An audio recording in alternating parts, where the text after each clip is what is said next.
Ілім үйреніп, одан соң оны басқаларға үйретпеу, мол дүние жиып, оның керегіне жаратпай, көміп қойғанмен бірдей. Ғылымның өлгені, еске сақталмағандығы, қызықпайтын адамдарға үйретіліп, зая кеткені. Екі жүзділіктің белгісі үшеу: өтірік айту, уәдеде тұрмау, аманатқа қиянат жасау. Жәрдем немесе қайыр-садақа беруді ең әуелі өзіңнен баста. Артылғаның болса, отбасыңды жарылқа. Тағы бірдеңең артылып қалса, ағайын туыстарыңа бер. Олардан да артылып жатса, басқаларға бер. Шақырған жерге ғана бар. Адал деуге рұқсат етілген нәрселердің ішіндегі Алланың хош көрмейтіні талақ, яғни некелі әйелін тастау. Адамдардың арасындағы Аллаға ең сүйкімсіздері шектен тыс дұшпандық жасаушылар. Дін бұзарлыққа берілген, дінді теріс пайдаланған адам сол ниетінен әбден қайтып арылмайынша, Алла оның тәубесін қабыл қылмайды.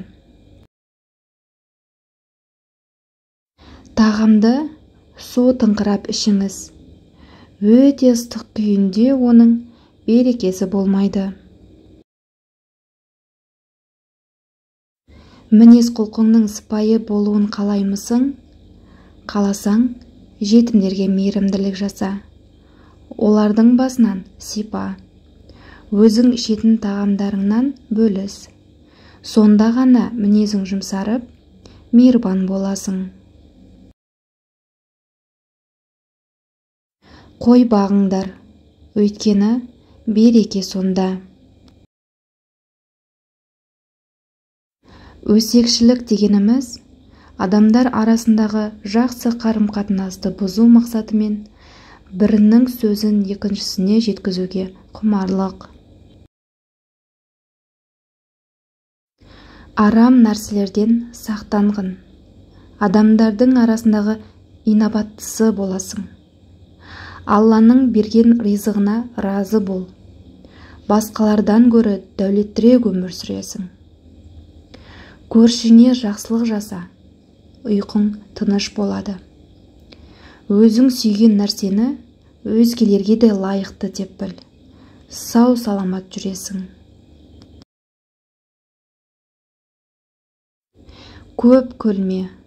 Көп күлсең, шын сөздің де қадірі кетеді. Жақсылықтың үлкен кішісі болмайды. Су сұрап келген адамға ашық қабақ танытып, шелегіне су құйып беріп, ізгілік жаса. Кеуде керіп, қыр көрсетуден сақтан. Алла тәкаппарларды жек көреді. Егер біреу сені ғайбаттаса, немесе жоқ айыптарды тағып қорласа, сен сонда да оның бар айыпты бетіне басып, кінәлама. Сонда кінәсі оған, сауабы саған болады. Ешкімді ғайбаттама. Алладан қорқыңдар, және перзенттеріңнің бәріне бірдей мейірбан болыңдар. Екі түрлі адамға Алла қиямет күнінде рақым етпейді. Туған туыстарынан мүлде қол үзіп кеткендерге және жаман көршіге. Екі кісі бір кісіден жақсы. Үш кісі екі кісіден жақсы. Төрт кісі үш кісіден жақсы. Көпшілікпен бірге болғандарды Алла тура жолға бастайды. Орасан зор апатқа жолықтыратын 7 түрлі күнәдан сақтаныңдар. Тәңірге шек келтіру, сиқырлықпен шұғылдану, біреуді нақақ өлтіру, өсімқорлық, жетімнің ақысын жеу, отанын қорғау жолындағы соғыстан қашу, күйеуі бар, діндар, адал әйелдерді бұзылған жеңіл мінезі деп қорлау. Адамның айыбын бетіне басудан сақтаныңдар. Арақтан, ішімдіктен сақтаныңдар. Өйткені ол барлық жамандықтың кілті. Алла алдындағы ең жақсы сөз шын сөз. Алла алдындағы ең қолайлы соғыс зұлым патшаға айтылған ақиқат.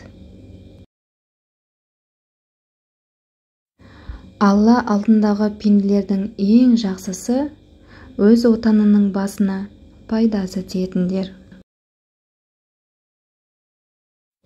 Алла алдындағы үйлердің ең жақсысы жетімдерді құрмет тұтатын үйлер. Өзіңе ұнаған нәрселерді басқаларға да лайықты деп біл. Досыңды соншалықты құлай сүйме.